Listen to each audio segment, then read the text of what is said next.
కాకినాడ జిల్లాలోని ప్రముఖ పుణ్యక్షేత్రం అన్నవరం సత్యనారాయణ స్వామి దేవస్థానంలో నేటి నుంచి కోటి తులసి పూజా కార్యక్రమాలు వైభవంగా ప్రారంభం కానున్నాయి.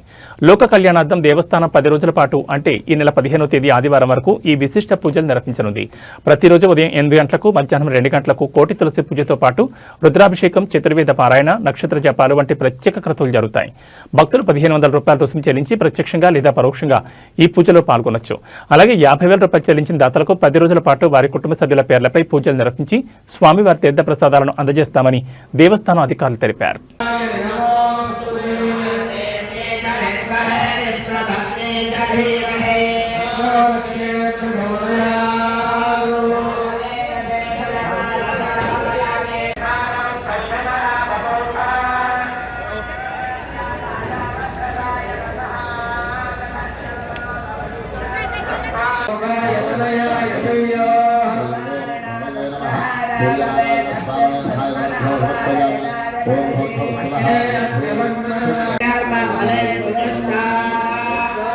దేవి